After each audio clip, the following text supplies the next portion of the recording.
rap news, street politics, the best hood channel on YouTube. And we back with the current state of gangbanging and the Crip report card. About to speak on all Crip representation in the city. Last year we had 3 volumes of the Crips. We know the Crippin' is disproportionately overrepresented in the city. It's a lot of Crippin' that's portrayed in the media and to the masses coming out of LA.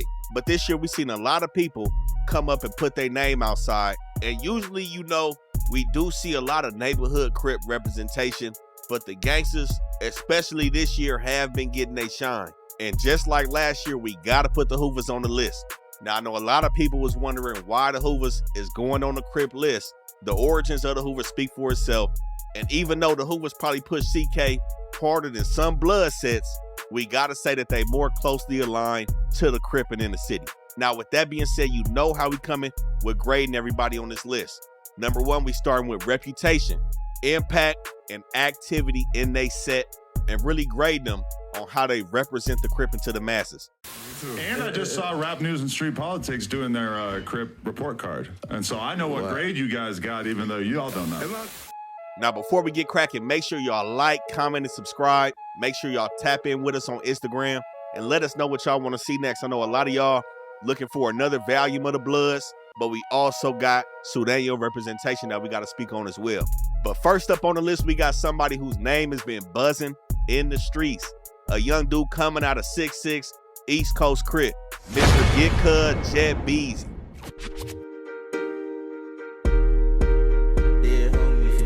He ain't finna run, we gon' strip cuz. He ain't tryna get a rollie up, we gon' flip cuz. Then call my nigga PK, let's go kill a P. 9 dudes K, but I'm all down 7th Street. You ain't tryna score, little nigga, let's shoot some. Sways on the ground, poppin' it, come do something. We gon' hit they block, fuck it up, it's for YC. I'ma bounce out, purple jeans and a shiesty. Now, JetBkeezy been on the scene for a little bit. He been doing his thing over the last couple years. We seen him with the Main Streets. We seen him with all other East Coast sets. We seen him with the 9-0s, G-Money DT, the Stink Team. He's been around and he's been doing this shit with the music. But we gotta address a couple elephants in the room, man, with JetBkeezy. Number 1, we seen the allegations and the video of the hood hopping when he was throwing up rolling hundreds. Now, I spoke on this previously. He looked like a young dude when he was throwing up the hundreds. I believe he was throwing up 111 to be exact. I don't think it was Block, UG. I think he was banging neighborhood 111 Crip. But now we see he's on the east side banging 6'6" Coast. To go kill an apple pie, kill most girlies, kill most things. I'm from West Side rolling, yeah, that double O gang. Kill most things. Where you little niggas is from? Where you little niggas from? Oh, okay. Oh, I'm from Banianas, all right? And all that neighbor. Y'all ain't got no burner? West Side neighborhood, where you like 6th Street? Yeah. Now, again, he looked like a young dude, but I can't say that this is not a common thing in the city.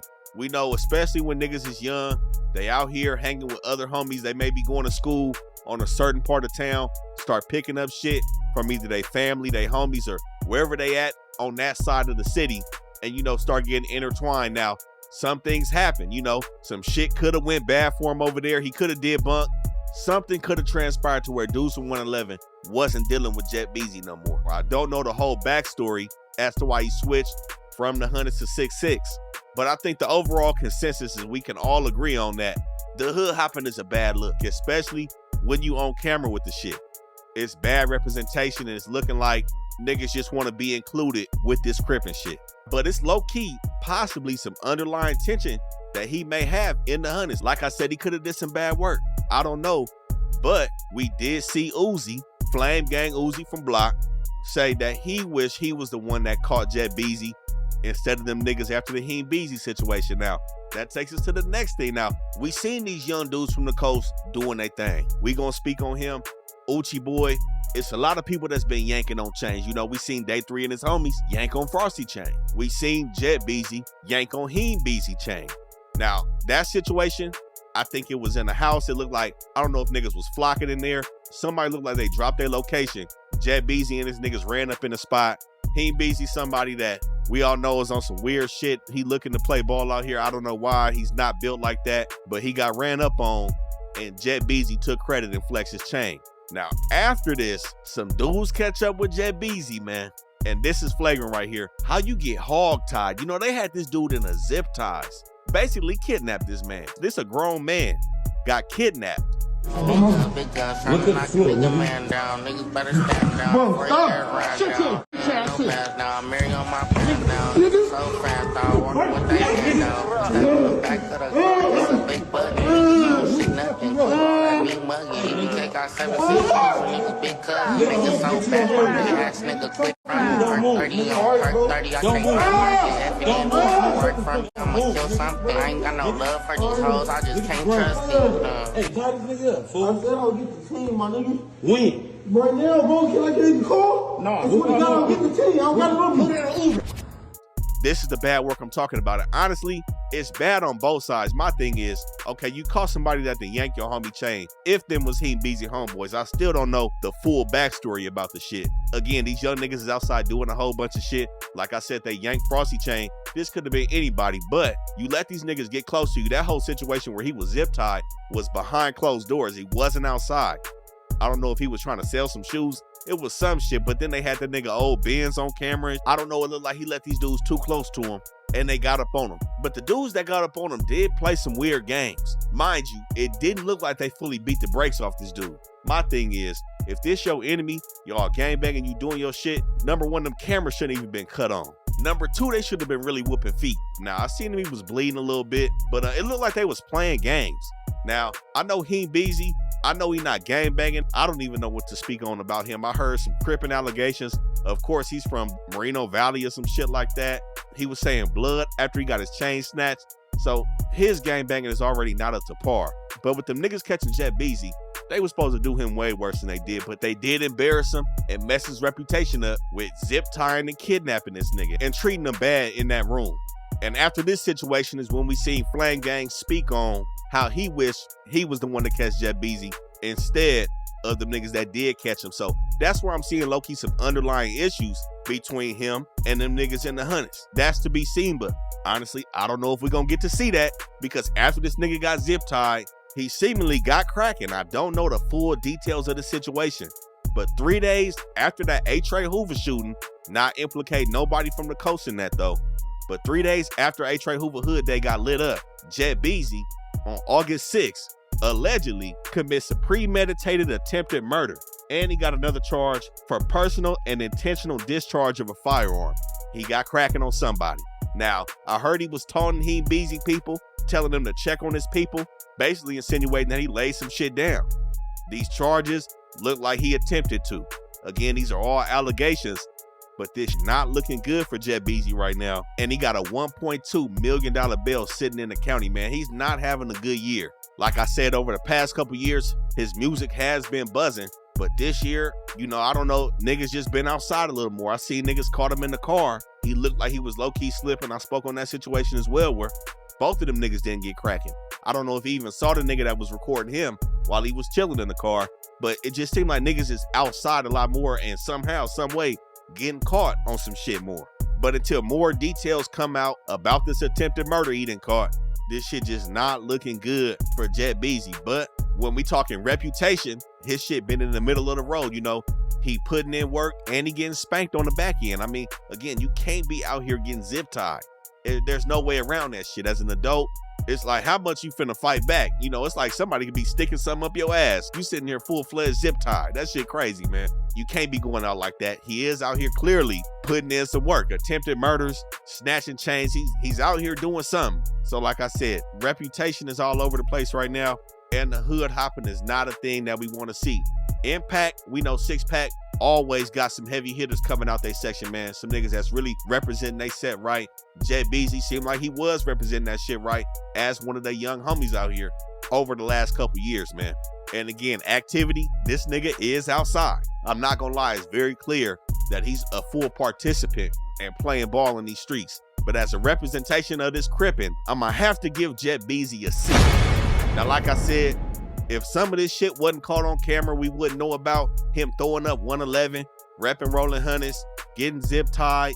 You know, that's some bad shit, you know. But like I said, he is still an active participant in the streets. Doesn't seem like he's folded up and went bad on anything. You know, we still have to wait for this case to develop. Hopefully he stays solid. No telling on his name. He seems to be programming in the county the right way. But I think with the trajectory that he's on right now, I think a C is fitting for JetBkeezy coming out of 6'6", neighborhood East Coast Crip. Now, next up on the list, we got somebody that nobody thought was with the gangbanging.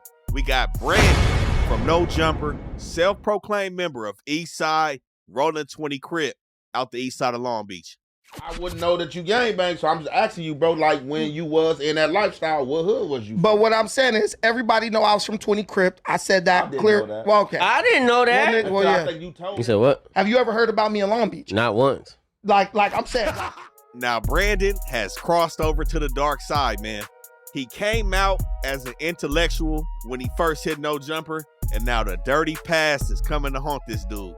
Now, a lot of people was looking for us to speak about Brandon on a non-affiliate report card, but the Crippin' is his origins, man. We gotta put him on the Crip report card. He say he's not a gangbanger, but he is a member of the gang. Now, when he said that, TF30 and everybody was looking crazy. You know, niggas didn't know how to take that, which I found kind of strange. TF30 said he never heard of him from the city. Now, of course, 20 and Insane is large hoods.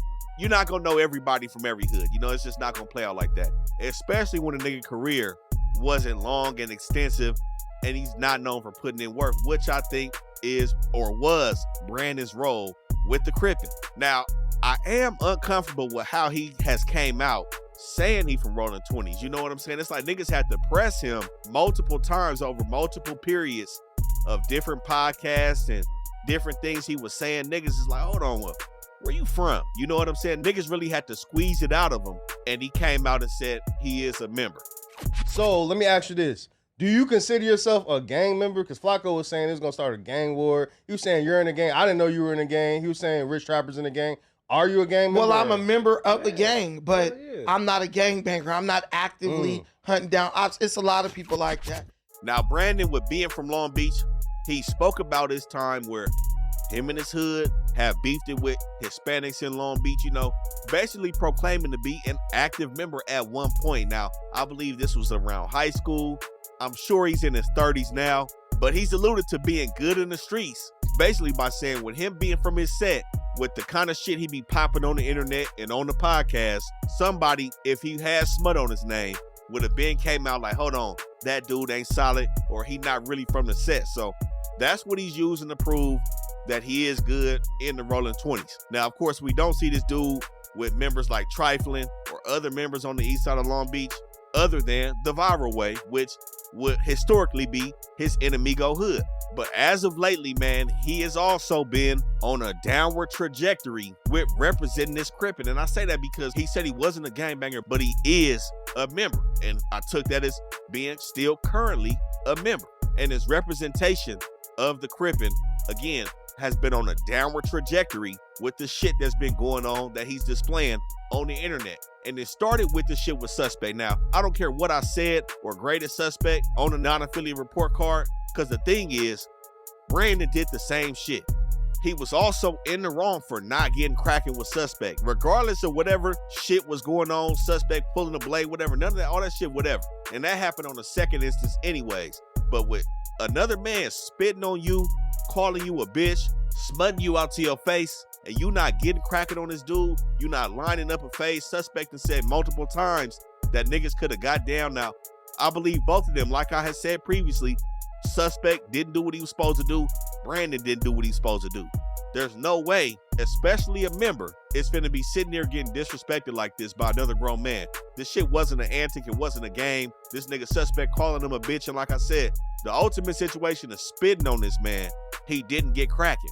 But I feel like he tried to use his intellectual prowess and to come on the internet as a guy that can hang with the podding and the debating. You know what I'm saying? He used that to brush up under the rug this membership, and like I said, niggas have got it up out of him that he does represent this Crippin'. Now, the next shit we seen from him, most recently, he pulled up on somebody, he drove 45 minutes on that one nigga that had the gym in his garage, and again, didn't do what he was supposed to do. Now, of course, both of these instances really have nothing to do with his gangbanging. Of course, as we can see, he's somewhat hung up the gangbanging or dropped his flag. I don't know. You know what that new shit is that's going on when niggas is saying they doing. But I think his gangbanging career was very short-lived. I think it was something that was closer to his high school years, and that's cool. But how you represent yourself right now, after saying that you are a member, definitely plays a role. And when he pulled up on that dude with the shit in the garage, he did the bad work. The nigga was supposed to get down. Now, I understand, as a grown man, you don't want to get your head cracked in somebody's homemade gym in their garage and shit. I get it, but you called your homies down there, them niggas from the viral way. Again, niggas from Insane. I don't know why you wasn't with niggas from 20s. You know, I could be wrong. Maybe some niggas from 20s lurking in the background. But again, something is not all the way right with the Crippin' and the membership with this dude.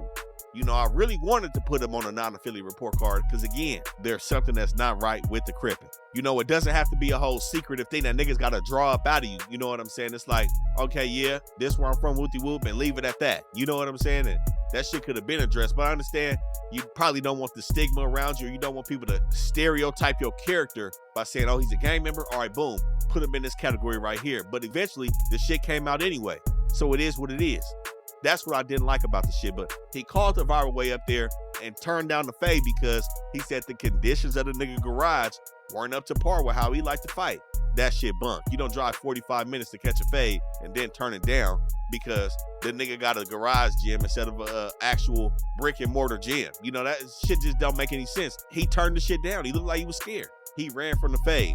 And then he fell out with the niggas from the viral way over it, saying that they basically didn't have a nigga back. My thing is, them niggas pulled up for you. You know, I don't know where the other nigga was from, if he was from Insane. My thing is, if he was, that gives you even more reason to be pulling up with your homies from 20s. You call Insane niggas over there and saying that you from 20s, why you looking at these niggas to have your back to the max? This is where I'm starting to see a pattern of deflection from this dude. Then he got on the podcast arguing with the viral way niggas, basically saying that they would have let something happen to him. And them niggas like, look, you a grown man. We was there to make sure you didn't get packed out, but you was still supposed to handle your business at the end of the day. And that's completely correct. You know, you don't pull up to somebody saying you're gonna catch a fade, feel uncomfortable, back out the fade, then start pointing fingers at what everybody else was doing. But I did look into Brandon's MMA past, and man, you can't smut the dude out with his credibility in his fighting skill set. I done seen this dude in Abu Dhabi at the World Championship in his sport. He's said to be in the top 14% range in terms of this MMA shit. So I think his purple belt is valid, and I do believe he can put the pause on somebody. Let's not be stupid. The problem is he's not doing it. So this is how his podcasting career has went on this downward trajectory. He's collected these nicknames, Uncle Ruckus, Bucci Bear and shit. I don't know what's up with all that, but the shit just not looking good as a representation of the Crippin' as soon as you open your mouth and said that you are a member from Rolling 20s. And all we see you with is niggas from Insane. I believe the viral way niggas said that Brandon wanted them to speak some about DW Flame, which of course is one of their homies, and they didn't want to do it. So it's a lot of funny business going on with Brandon, and this is why, as a Crip, we gotta give Brandon a hand. There's no way around it. Reputation has slid all the way down to the bottom. Like I said, his Crippin' seems to be fully retired at this point, and we've heard nothing about his activities, nothing about him being in the streets. He kept that shit real close to the chest. His activity, he hasn't been catching any fades, whether they in the name of Rolling 20s or not. As a man, you done been disrespected multiple times. Even the dude in the gym called the nigga a bitch, and he didn't do it in front of his homies. His impact clearly is none. I don't think anybody has heard about this dude being from Rolling 20s. Nobody knew he's from Rolling 20s. So impact, activity, reputation, all of them are at an all-time low. That's why Brandon got to get an F on this Crip report card. Now, next up on the list, we got one of the top faces coming out the West Side neighborhood 90s. We got Fat Jack the Grimy Low. LOL, sad face in them comments. I got a lot of skits, so the homies let me pop it. Your shit ain't doing numbers, but your ass keep dropping. You like a fish out of water on the floor when I pop. The beats a broad day. Bitch, I'm talking Jet the Holiday. Come outside, bring your pipe, you can die today. I know you heard about that skit, we are not for play. I got some niggas on the 6, but I'm from the beats a broad day. Bitch, I'm talking Jet the Holiday. Now, Fat Jack's somebody that I've spoke on previously and said that he's somebody that you cannot get involved unless you ready to get cracking, because he has done a lot of dissing over the years, man. We've seen this dude grow over the course, I'll say maybe 4 or 5 years. He's applied pressure with the music, and he's gotten views with the music. I'm surprised that the nigga hasn't took off a little bit more, but you know, niggas be going down, doing time, and should be derailing their music career. but he was accumulating views. But in them songs, man, like I said, a lot of dissing. Every Blood Hood, every Trey Gang, anybody going against the 9-0s, he's dissing them. Now, he had that recent track, that Jet 2 Holiday. In that track, he said the homies let him diss because he got a lot of skits on his name. The thing is, we know the 9-0s, extremely active set, especially right now. A lot be going on with the 9-0s, especially earlier this year. I think it was around Memorial Day. We all know what got cracking. We're not going to speak on it again. We've talked about it multiple times. The 9-0s historically cracking and usually has some top-tier cripping coming out of Jesse Owens. Now, not only is Fat Jack one of the top faces coming out the 90s, we know G-Money DT over there. Chico historically been over there. A lot of dudes have came out of the 9-0s, but Fat Jack is somebody that we've seen over countless years patrolling the set, being in the set, looking like somebody that is a favorite homie in this set. We've seen him issuing DPs, just overall being in the mix. We've seen him with the 40s, seen him with the Coast, seen him with Main Street, seen him in the Hundreds. We know he was on that record with Day 3, aimed at the Swans. Like I said, it seemed like when somebody deploying Fat Jack on their record or even his record, some dissing is going to be going on and some beef is going to be had. But overall, this is what the Crippin' looks like. This is what top tier Crippin' looks like. Now, I know that 9-0 Hood Day video just came out with DC Baby Draco. We seen all them niggas go down. Now, I know Fat Jack was on that anklet and we seen him go down. Now, I think he's sitting down with no bail right now. He's still in the county. He hasn't got out. But right before that situation, he did apply pressure with some music. So y'all make sure y'all go run that up. Now, I believe that violation came from a previous 211 that he sat down for, which again, like I said, has derailed this shit. But this is somebody that I wouldn't mind seeing on platforms like No Jumper, Cam Capone, really boosting him out of this street shit and taking him to that next level as an entertainer. I don't know if he's ready to do that, but something we also seen Fat Jack speak on recently is the situation that he's having currently behind the walls with Shotta Foe from 9-8 Main Street. Now, this threw me for a loop. You know, Shotta Foe is also somebody that I be paying attention to coming out the east side. He's also rapping, but we seen Fat Jack kind of throw a jacket on his name, saying that he's not performing currently in the county. He said that Shotta Foe didn't want to run his phase, so he ended up getting off on a smoker. I guess to supplement the fact that he didn't get down with one of his enemies. But Fat Jack also alluded to putting a pause on Shotta Foe himself and saying that he'll never do a song with Shotta Foe. Like I said, the 9-0s, the main streets, and the East Coast all intertwined with the music. But that's just a bad look, you know, if this is true. And, you know, honestly, nobody's coming out saying it's not. Like I said, one of the faces of the 9-0s for sure. And somebody, like I said, is representing this Crippin' right. We don't see no smut on his name, went down on his case, kept it solid, back functioning in the county, keeping it solid. Reputation clearly at an all-time high. His homies seem to trust his composure. He seems to have impact in his hood. We see a lot of young niggas around him. And like I said, a lot of these dudes from 9-0 we done seen over the last couple years really grow up and keep it solid over here by Jesse Owens. And like I said, with him proclaiming the skits, the activity we can assume is there. Especially with him always being in his section, being in his hood with his homies. This is what we want to see from the Young Life Crip. And this dude is still young. I believe he like 23. Still young dude out here, but this is how it's represented. Now, of course, we got to see how he moves if he continues this rap shit. Being in these interviews, we know how this shit get. This is where a lot of people mess up with saying too much in these rooms on these podcasts. If he can keep his composure with that, continue getting chilly, continue staying outside of jail, man, we can see Fat Jack being some correct representation of the Crippin' in the city of LA. That's why we got to give Fat Jack an A for his representation out here, man. Now, next up on the list, we got somebody that stays popping on the internet. This dude always into something on YouTube, man. Every time you turn on YouTube, you see his face coming out the West Side 80s. We got Young Ant Jefe from A-Tray Gangsta Crip. 5 bills to get you whacked. 50 shots up in this Mac. Face shot to make the news. We just step when they relax. Group chat to get you tapped. Forehead up in my lap. When they pump, we run it back. Tell my youngin' cut no slack. Impact and make it gooey. When I terrorize like Stewie. Gun chest, 10 choppers. Take my chances with this Uzi. Lil' baby, she might lose me. Attitude, my fashion bougie. I'm attentive with this duty. Like my bitch is bad with booty. Now, Young Ant is somebody that's been applying a lot of pressure with the content and his music over the last few months. And he low-key came out the blue with it when he first hit the scene last year. Around that time, when niggas was talking about the peace talks. We know a lot of people in the city, especially on the west side, was pushing the peace movement and trying to bring a few different hoods together and really focus on getting the bag out here. And this is the first time that a lot of people became familiar with Ant Jefe. But what people gotta realize is Ant Jefe is still only a couple years removed from federal custody after serving an extensive bid. Now, you know he done state time and fed time. And we broke all of this down in the video that we did on him. Now, how that video came about, you know, as he started to grow his legs on the YouTube shit, he was going back and forth with JetBkeezy. And a lot of people started inquiring and asking about Young Ant paperwork for one reason or another. So we pulled the paperwork on the full A-Tray indictment. And after going through this shit, we really wanted to show how to keep your gangbanging, your cripping, your blood, and whatever solid in the midst of a federal indictment. You know, we break down a lot of federal indictments on this channel. It be a lot of niggas telling. A lot of niggas do keep it solid as well.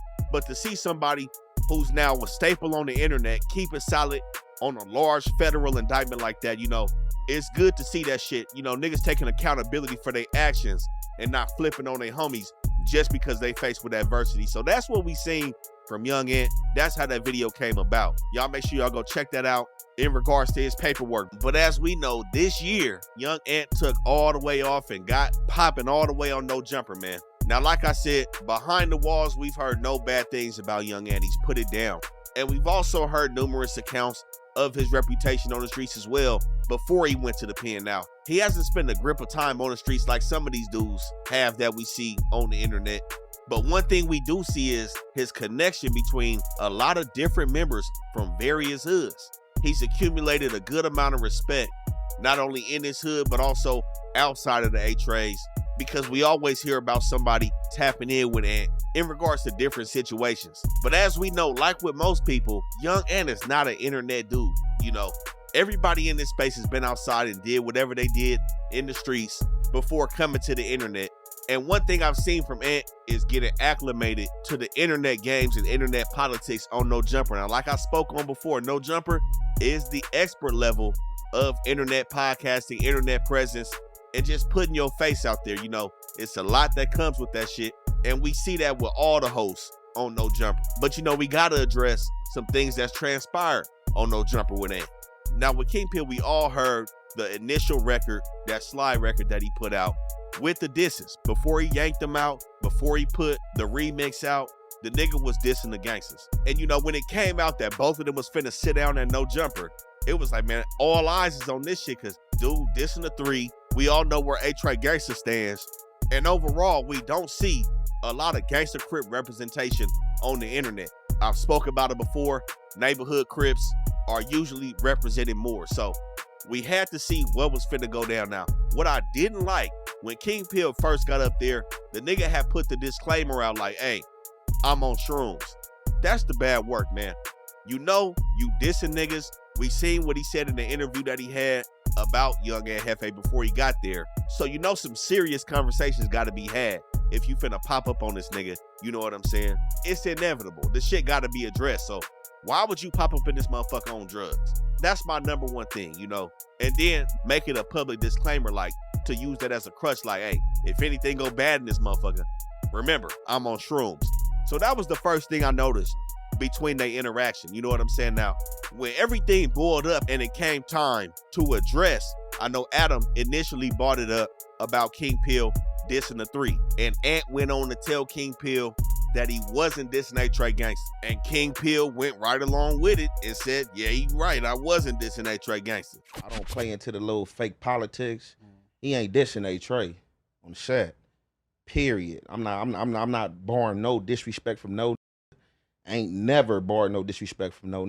Period. Who said You know somebody disrespected you? But still, the topic coming up. Yeah, that's what I tried to read in. I'm talking to this man, bro. Oh, I'm talking to him because the topic lingering, bro. That I'm disrespecting you?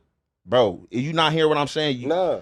You said you from a community, right. and you said where it's aimed at. But it ain't this show said though. And that's what I'm saying. That's what I'm saying though. Okay, so we saying the same shit. So we saying the same shit. Okay, for sure. Yeah. We don't gotta talk about it anymore. Yeah. So to me, this was somewhat of a lightweight markout. To get somebody to say he wasn't doing something when he was, is low-key on some Debo and Red shit. You know, how you gonna let somebody tell you what you doing and what you didn't do? And you just go ahead and agree with the shit. Cause when somebody use that T-word, man, you dissing the whole car. It's no selective politicking behind that, and I feel like King Pill didn't stand on it. Now, like I said, this is where that disclaimer of the shrooms come in, and he can use that as a crutch, but I'm sure nobody want to turn it up right there on the camera. You know what I'm saying? People still have a job to do. Everybody's here to get a check, which is common sense, but King Pill didn't stand on what he initially said. Prime example, we all seen what happened at No Jumper when DW Flame said the N-word to Brick Baby. All the neighborhoods went up. The 40s pulled up. It wasn't no he just did 6-0. He used the neighborhood diss. And DW Flame didn't try to mask it up by saying, nah, I didn't diss this neighborhood set. I only dissed this neighborhood set. We all know you dissed them all. DW Flame, albeit it was an accident, and just in his everyday lingo, it's not like he put a song out and said that, you know, that was in the flow of a conversation. But he admitted he was wrong. But you know, A-Tray and every single hood has a specific diss that is specific to their set, but the nigga dissed the whole car. So I feel like that should have been addressed a different way. Not necessarily on camera, but it seemed like King Pill was docile to the situation, and young Ant Jefe didn't want to keep beating the dead horse because dude already turned it down when it was addressed. But the differences from that DW Flame and Brick Baby situation, we didn't see no other GC hoods come out and challenge young Ant Jefe's approach like they did with Brick Baby in both of their responses to these situations. So to me, it showed that the gangsters was in support of what he did and how he handled the situation with King Pill, because please believe, if it wasn't done to where the message was clear, and if anything was done bunk on Ant Jefe's part, somebody repping the gangsters would have been said something about the situation. Now again, like I said, Ant Jefe is just now getting comfortable with this internet. He's a street dude that became a podcaster. He's not just an internet dude. But with that being said, it takes us to the next situation that was more recent with Ant Jefe. Now, I was low-key peeping some shit all the way back to the debate that they was having over that Stupid Young situation. Now, Munchie B, we know Munchie B popping it. He will smut somebody out. He not new to this. You know, we can just turn the page back to that Beezy Santana situation. Munchie do be popping it on here. Now we know Munchie and Ant is cool. I rock with both of their content. But around that Stupid Young situation is when I first started to see that they do have differences in their stances on some real topics and real debates that they be participating in, mainly when it comes to this street shit. But now we see some shit low-key boil over with the Young Thug and the Woody situation. Now, to put this shit all the way out there, both of them niggas is bad. Young Thug, Woody, Wody, whatever, them niggas is bad all the way, snitches. Talking in that room to the police, whatever. I'm not finna get into niggas' mindsets with them saying, look, I was playing a game on the police. I'm not looking to play no games with the police. I don't want to have no fun. I'm not finna twist nothing up. It's not time to talk to them niggas about nothing. They both said too fucking much, whether they was trying to help somebody out or do it. Fuck all that, man. Shut the fuck up. Young Thug and Wody is both bad. So, you know, to see them get into an argument about that now, I'm not going to sit here and say that shit bad between them. I think it was a regular argument that two men have, but we did see this nigga Ant Jefe, man, with his stare down, man. I think this is the second or third time I done seen him stare somebody down. He done stared Lush down. He done stared King Pill down. This is what I'm saying, though. This is what I'm saying, though. This is what I'm saying. This is what I'm saying. It's Who like, said, nigga, I said it's my opinion, nigga. What the fuck is you talking about? This is what I'm saying is why would we trust anything that's coming out of any of these dudes' mouths right now when everybody's trying to put everybody in a spin cycle? Bro, nigga, he just said that Atlanta's supposed. You know, this shit be funny, man. I ain't gonna lie. But I think this is him becoming acclimated to always being up under the microscope, especially with being that No Jumper. We seen Point and Shoot had some things to say about him, and he responded to it. We done seen him have to speak about niggas calling him about information he putting out on videos, and he responded to that. So we see young Ant Jefe going through a lot of growing pains with dealing with this internet, but I don't think any of that is taken away from his impact in his hood. Now, every time I talk to somebody on the streets about YouTube, people that have nothing to do with YouTube, one thing they always say, you know who I rock with? Ant Jefe. Niggas really do be rocking with Ant Jefe on the streets due to his reputation. Activity-wise, I don't think Ant is sliding no motherfucker. No, Ant, he not doing none of that shit. You know what I'm saying? He did his time. He stayed solid behind the walls, and he's well respected in his set. As you can see, he got them little niggas around him. All his homies be around him. and he got a solid reputation in the West Side 80s. So we gotta give young Ant Jefe an A for his Crip. You know what I'm saying? The only critique I would have with Ant is how we keep calling this Rap Hustle News. Now I know we got a long channel name. I've heard how people be doing it sometimes, but Ant keep calling us Rap Hustle News, man. We got no hustle in the name, but you know, it's all good. We gotta give Ant Jefe an A for how he represents A-Tray Gangsta Crip. Now, the next dude I'm gonna speak on is somebody that I've been personally confused and low-key conflicted on for a minute, man. I wasn't made aware of this dude until recently. And as soon as I seen him, I'm like, man, I don't know. We got Ceddy Nash, neighborhood rolling 60 Crip. C-R-I-P. Yeah, down to SAC. What up, cuz? What up, cuz?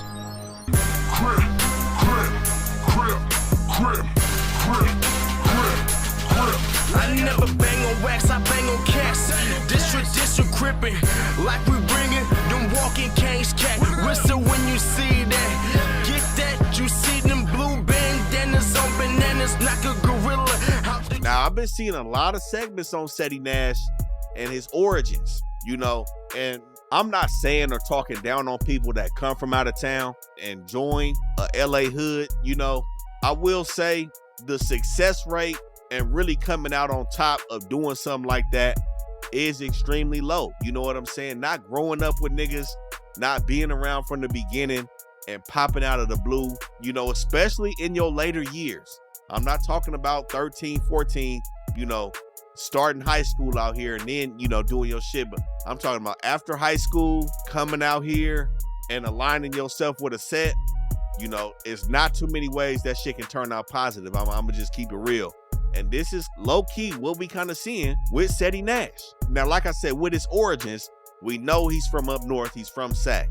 And it's a lot of videos of him as an older young man with them members from Sac and not pushing 6-0 shit. You know what I'm saying? He pushing a hood out there, and there's nothing wrong with that. We know what's going on up there and what's been going on up there in the Bay, in Sac, in Stockton. It's getting cracking. It's nothing to be played with up there. So my thing is, if you was banging the hood up there, you know, why not stick with it? You know, that's where questions start to arise for me. What happened? Now, some dudes have been on his heels lately. Byron Blake, Munchie B, they've been on this dude heels and providing receipts. You know, one instance where he said he was from a Sac hood since he was 9. I believe that hood is Manor Crip. Now, before I really knew who this dude was, I heard Jaleese bring this situation up, man, probably like last year. And I didn't look into it, but I remember her saying this dude's name and kind of insinuating that he was on bunk down here, but I didn't look into it. But now things have came to this. And we also seen him on a news segment talking to the news people about a shooting. When you heard the argument, was it a long argument? Was it just short? Did it seem like they knew each other? It was static. And his friend was like, he not even a part of this. You know, he not a part of this S. And boom, boom, boom. Boom, boom. At one point, he said that he was a paid crisis actor to talk about the shooting on the news. I don't know, you know what I'm saying? But like I said, I've been real confused about the purpose of his cripping. You know what I'm saying? And what's up with the hood hopping allegations in your older years? Now, he said he got put on a 6-0 in 2009 when he was 19. But in one of his songs, he said he was north side banging. The 6-0s ain't got shit to do with no north side nothing. And that shit worries me, man, you know, because niggas was making allegations that he didn't get put on a 6-0 in 2009. He didn't make his way down here and start pressing this 6-0 identity until after Nipsey passed. And I hope this ain't on no be all you can be type shit, you know. He felt like it was his duty to pick up the Crip torch after Nipsey was killed. You know, I think they call them delusions of grandeur. And it seemed like he aligned himself with Big U, but also said that he's from Sac, but he rocks with the 6-0s when he's in LA. You know, some shit that just don't add up all the way, man. To me, it's no good. And you know, this dude has also went so far to say that LA is his city. I can't get behind that shit, you know. Even if you came down here in 2009 at 19, this not your city. I'ma just say this, if you wasn't born here or brought here in your young formative years, you cannot say this is your city. Now, we seen Luce Cannon say that he's not from 6-0, but you know, whatever that nigga say is no good as well. That shit don't even matter. His word's about as good as the smokers. But we did see him bring that snitch nigga Woody to the 6-0s, and he got spanked for it. Man, we out you. Where we at with it, man? You in the section, nigga. You my nigga. I keep saying all this weird ass, but keep my name out your fucking mouth, nigga, because y'all can't do this. We the Lamborghini niggas, homies outside, bitch ass niggas. Them niggas don't stop playing with you, niggas. Real talk, nigga. I'm not no internet nigga. Not at all. I just play a nice guy. We ain't going back and forth, y'all niggas. This is just not the representation that niggas want coming out the city, man. Like, if you really from the city, anybody from 6-0, whatever hood you from out here, the shit has to be upheld a certain way. And I spoke on this a lot of times with a lot of different hoods, allowing certain people, especially on social media, to push their sets. And that should just be rubbing me the wrong way because it don't look right, it don't sound right, it's just not authentic. And that's the vibe that I'm getting from Ceddy Nash, man, with his cripping. Now, I've seen he got ties to Oklahoma as well. I don't know what this Oklahoma shit's about, but I think overall he's a cool, regular internet personality. The gangbanging doesn't have to go with that. You know, he got a good following on his channel. I don't necessarily think it's because of the cripping. So I honestly think him and the cripping can part ways, you know, separate itself, you know, and continue like that for real. And I honestly don't think anybody will look at him funny. I'm gonna just keep that shit 100. But as representation of neighborhood Rolling 60 Crip, I gotta give Ceddy Nash an F, man. It's just not right. Even if the nigga done got put on, all that's cool. But like I said, coming out here 19, 30, look, it's a way to pay homage without fully involving yourself into these politics, man. So Ceddy Nash, we got to give him an F. Now, next up on the list, we got somebody who did find himself in a little bit of trouble behind the walls. We got ComptonAssTG from Atlantic Drive, Compton Crib.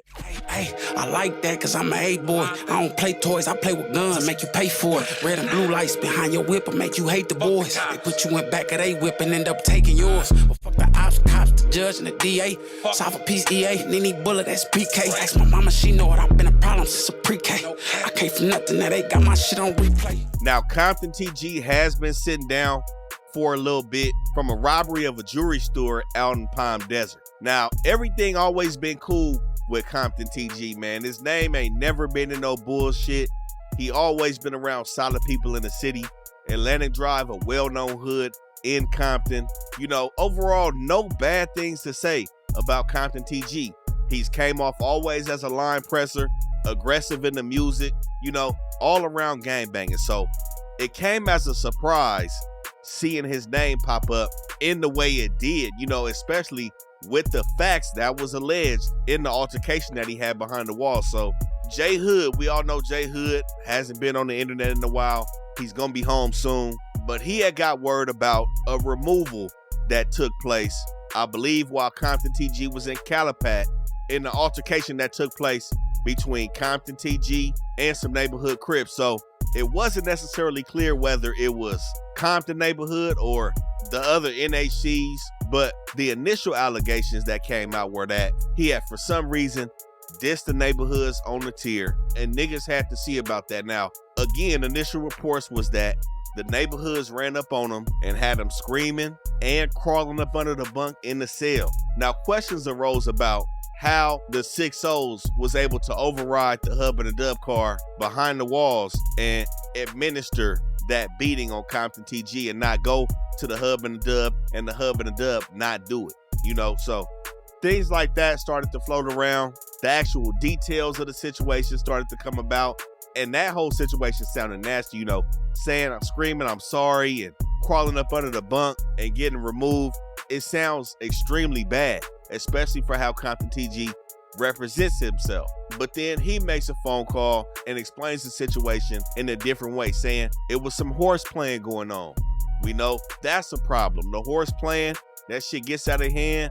And you know, he said there was only a couple people from his car in the pod. I think he said about 2 or 3 other dudes from the hub and the dub was there. They was already thin, and it was mostly neighborhood Crips in there. So the one thing that can be agreed upon is that something happened. Something transpired that somebody deemed unfavorable. But going back to that jewelry store robbery, it was said that his crimee for some reason, had it out for him. I don't know who his crime he is or what hood he from, but it said that that dude had been trying to put smut on his name. So this situation seemed like it opened the door for some bullshit to happen on ComptonTG. It was also said that after the violation happened, not the beating, whatever happened with him either horse playing or with him dissing the neighborhoods, it said that he had rode a kite to somebody from 6-0, asking if he can roll it up instead of catching his beating. Now again, that crazy. You know, these are some heavy allegations against him that led to him being removed from one yard, hitting another yard, and allegedly being removed from that yard. It said that they was trying to get him to go SNY, man, to completely turn it in. But fast forward to a couple weeks ago, the camera pop on in the cell, and it's none other than ComptonTG in the cell with Lil Powder from Great. Hey, nigga talk about a nigga PC and all that, man. It's on the dead homies. Y'all see what the f going on? Nigga, real members around here, nigga. Lil Powder from Great Street, nigga. Oh, yeah, nigga, Lil Cholo, nigga. Park Village, nigga, on the dead homies. Nigga, we in here, nigga. Stop playing, nigga. Go young, nigga. Ain't no PC. On Beezy. Man, how you turn the camera around right here? Yeah. That's on Great. Hey, listen, man. That's on young. PC who? PRMOSB Jordan down Great Street, Lil Powder. You know what it is. I'm the dead homies. Oh, yeah. Now, this is when everybody got to see that he's not on the SNY yard. He's still on the good yard. Lil Powder's good. He's in a cell with the Grape Street Reputable, and that kind of debunked his current housing situation. But the fact remains that something did transpire in Calipat that got him removed. Now, the details on how everything played out are low-key tricky to get. It said that they was on lockdown, you know, and at this point, it's one side word against the other. But again, like I said, the only remaining thing is that he did in some way violate a rule. So that just puts him in an unfavorable position. Now, we know, again, like I said, this is a frontline dude from Atlantic Drive. Didn't do no telling. You know, maybe his crime is trying to dirty politic on him. It's not said that he had any paperwork or snitched on his crime. You know, it seems like a situation where the cards is stacked up against this dude, and he was in an unfavorable position for one reason or another. We may never know. But I think his reputation is still good, man. I think his impact is still good. Atlantic Drive is not a big hood in Compton, right next to Kelly Park, and they beefing with the Kellys. So his face card is really big for ADC. And we know he is getting active. Clearly, he still is with the activities. But like I said, the remaining fact is he did get removed from some shit. So with that, we got to give ComptonTG a beat for this Crip. You know what I'm saying? He's not on the SNY yard. He's not doing the bad shit. But there is some asterisks next to his name now. Again, I don't know if somebody is pushing an agenda against this dude, what he's done, but this is what it is. Still doing his shit though. Still holding it down. That's why we got to give him a B for his cripping over there coming out of Compton.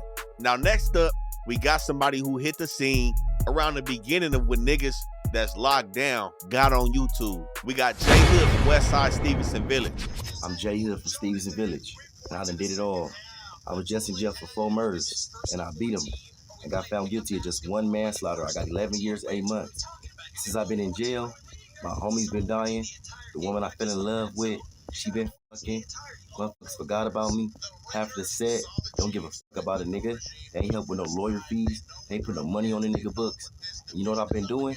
I've been squabbling every op I run across, been breaking their jaws, beating their ass, dragging them, stabbing them, doing everything under the sun for the gang.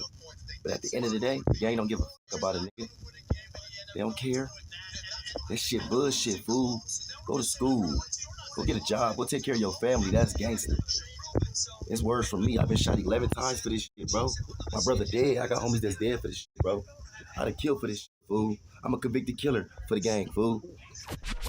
Now, JHood's somebody that was low-key real controversial on the internet. And I say was because, you know, we haven't seen him in a minute. Now, he is coming home soon, but I think shit probably went bad over the phone or something like that. He don't want to keep spending them racks. And I'm pretty sure he's going to hit one of these interview platforms when he touches down. Now, he is eligible for parole at the end of this year in December. Will he make it? I'm not sure.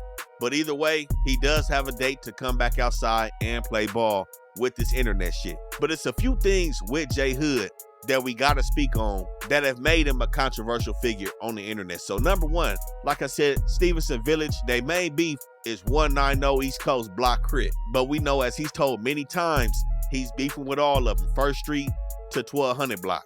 JHood has been known to have that sustained animosity against the coast. Now, that has given him his reputation, man. We all heard about JHood and his squabbles, and a lot of people have vouched for him and how he's put it down in the county jail. Now, even though he has a release date, he is sitting down for a body, and he hasn't spoke on this situation much. You know, he's claimed to have hats and did his shit, but we gotta rewind the clock back with JHood, September 4th, 2015.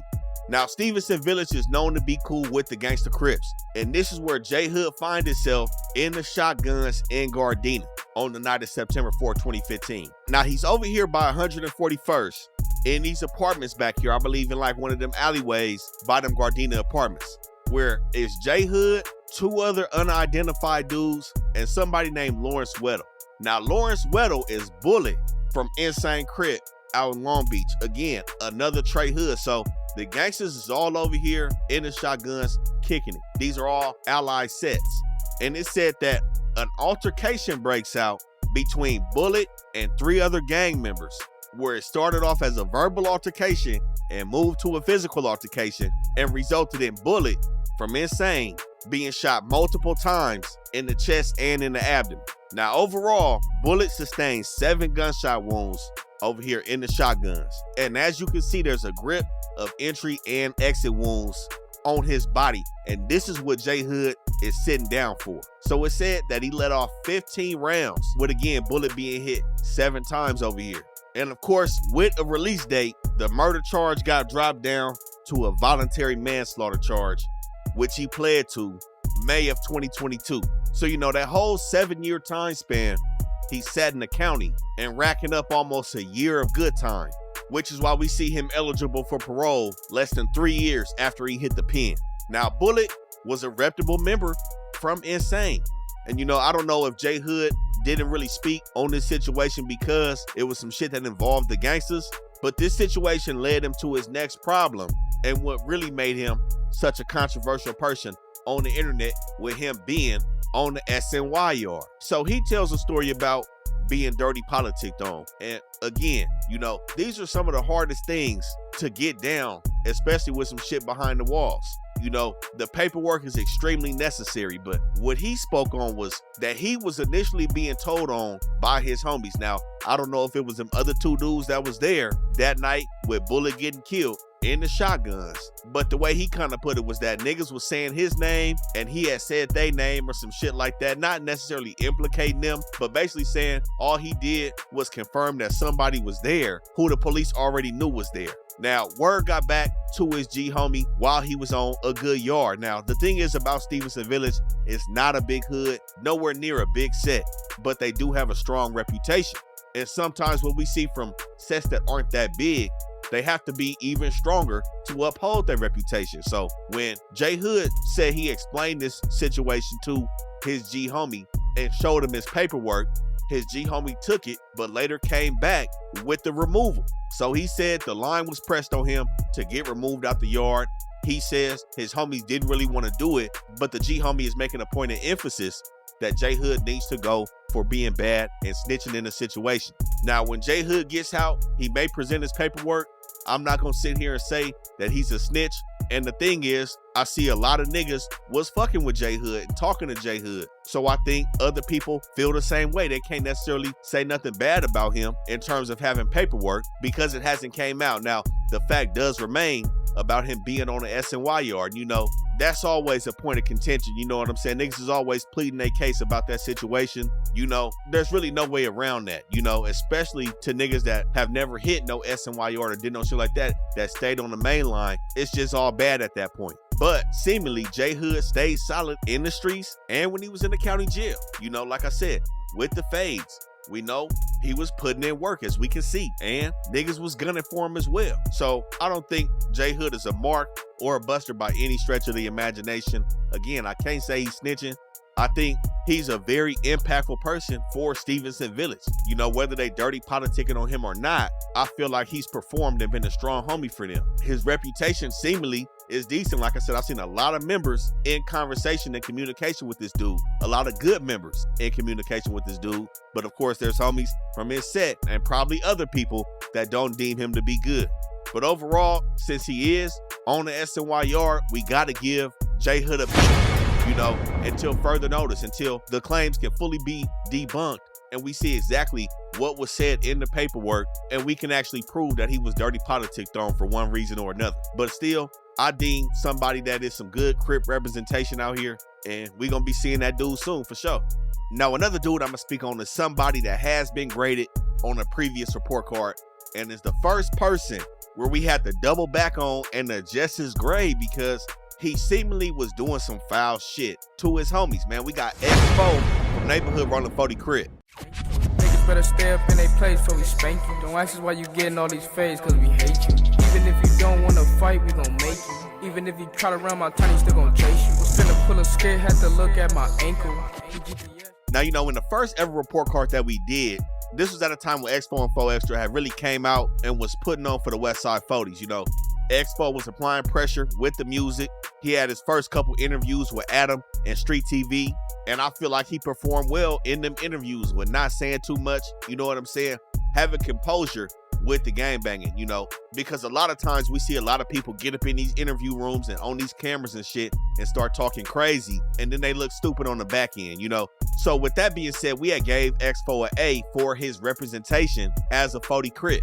You know, most of the popping that he was doing was in the music, dissing his enemies. We know he had kept it solid on his case, came back home, was just overall doing his shit with no smut on his name. Other than that time where he got on camera drunk, doing the baby mama shit, you know, other than that, I couldn't really say no bad shit about X4 at the time. Now, fast forward a year, the nigga then got beside himself with some of the movements and antics he was doing. So we all know it started off with the situation and whispers about him beefing with his homies. And for a little bit, everybody was like, man, I don't know if that's true. Nobody wanted to speak on it. Of course, the 40s didn't necessarily want to put that shit out there to the forefront immediately. But whatever it was, the shit was brewing between him and 4 Extra. So the shit ended up boiling over. It comes out that they into it. Spody Face spoke up, and it seemed like there was some division in the 40s. And I'm gonna say this is also when shit like this went into the buzz around the 40s kind of dying out. You know, we had this, we had 4 Extra continuously being violated. Dodie 6 was crashing. You know, a lot of shit was going on at this time. But X4 came with some weird ass energy after 4 Extra put that Off the Back record out, where the nigga talking about he trademarked Off the Back, got the LLC for Off the Back. You know I'm the CEO Off the Back now too, cuz I might got some Off the Back merch. Oh yeah, let's talk about that. Hey, let it go super viral, cuz I want a big check. Yeah. But that song's going crazy right now. Like Cheeseburger plays it in here on a regular. Oh, you play it? Yeah, run the streams up. Yeah, he plays it in here. Yeah, he plays it in Off here. Off the Bat, yeah. So you got the trademark or something like that? Yeah, I'm the CEO. Yeah. So like, how does that work with like you know, Off the Back? I just like that. Off the Back. Number one, that right there is hella flagrant. You know what I'm saying? Yo, homie, these niggas from your own hood. Not saying that y'all gotta be best friends or friends at all, but to go behind somebody's back and try to take some chili off their plate, man, another grown man, is just some weird shit to do. You know, neither one of these niggas is in position like that to be having lawyers involved and all that kind of shit, and they wasn't in business together. So it seemed like some spiteful actions was going on, and that's some female shit coming from X4, like, oh, me and him fell out, so I'ma fuck his business up on the back end. That's some weird shit, man. And it was a horrible representation of the Crippin' in the city, man. And you know, it's bad that it had to hit the internet like that, but that nigga's the one that brought it to the internet, thinking it was cool to do his homies like that. And he really just started to show the type of individual he was, you know. Now, on the other hand, I can't speak on exactly why these dudes fell out, but honestly, I can't see any reason to go out your way to do some shit like that, even if it was done to you. You know, as a man, niggas ain't playing these tit for tat games, you know what I'm saying? Like, oh, he did this to me, so I'm gonna do this to him. That shit weird. And my thing is, I feel like, again, since they from the same hood, it should have been something that they could have just got down over. Now, I would imagine X4 wouldn't want to get down with 4 Extra. And that takes us to the county jail shit, you know. He went down on the case. I think it's a robbery or some shit like that. Again, I'm not going to speak on the details about that either.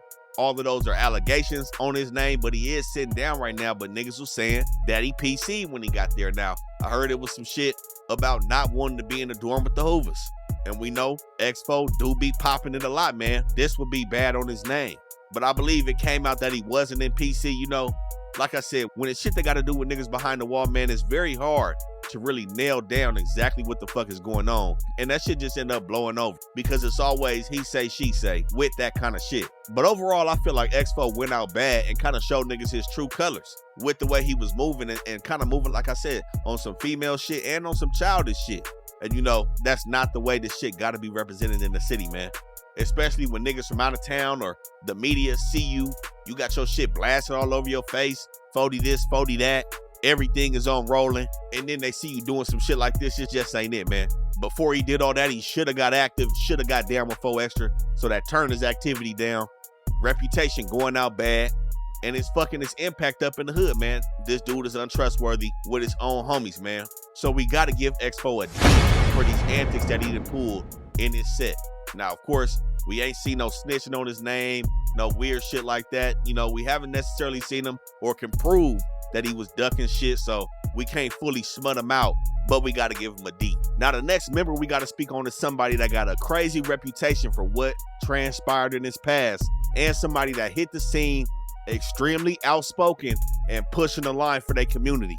We got Gumby from 9 Deuce Hoover Crib.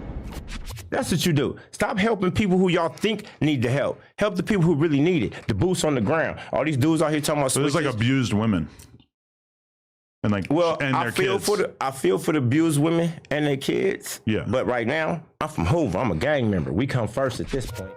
Now, like I said, Gumby hit the internet, pressing the line at No Jumper, and really trying to get a certain side of the Hoovers to be really represented in the media space. Now, we know it's a lot of media platforms that represent Hoover. We know Milk is one, Back on Fig, Damian Porter. But when you look at the whole situation from the outside, them platforms don't really work together. It's kind of segregated between Hoover representation. So it seemed like Gumby wanted to press his side of the Hoovers and get them some more airtime to the masses. And the thing about Gumby that some may see is that he got them young niggas around him as well. And that's really crucial when talking about structure in your hood. As an old dude, you know, Gumby is an OG, but it seems like he can still politic and serve as glue to OG homies and young homies. We know a lot of older homies, they get to a certain spot and they kind of separate themselves from the younger generation, so to speak. And that's where shit loses touch. But Gumby seems like somebody who has the ability to politic with the old and the young in his hood. No, don't do that, because I already told him if I was here on gang, your team would have been having a shootout with me on gang, because we don't play like that. I don't play like that, but let me, I'm just trying to make He knows, though, how much I was not going to put that clip out. That clip didn't come out from once. I told you to put it out, though. He told me to put it out. Okay, we'll talk when we get back on.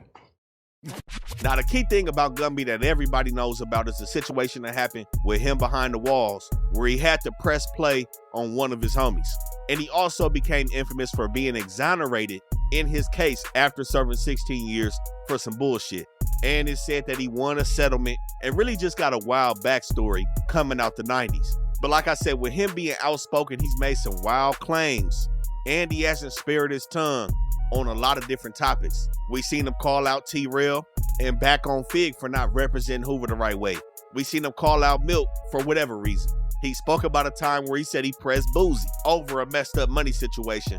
And he made a claim that Big U, when they was locked up together, was not pushing rolling 60s and had fully converted to the Muslim lifestyle behind the walls. Now, we know that story seemingly was debunked by Chill from 16 to Life. Shout out Chill. Y'all make sure y'all go check out his channel. But he gave his account and said the Big U situation didn't really play out like that. But you know, teach his own. Everybody's gonna have a perception of the situation. But this is what I'm talking about with Gumby not holding his tongue since he's hit the internet. And what we seen with him pressing the line to get his homie some action, it seemingly worked, because after he hit No Jumper, you know, the Hoovers came out with a group.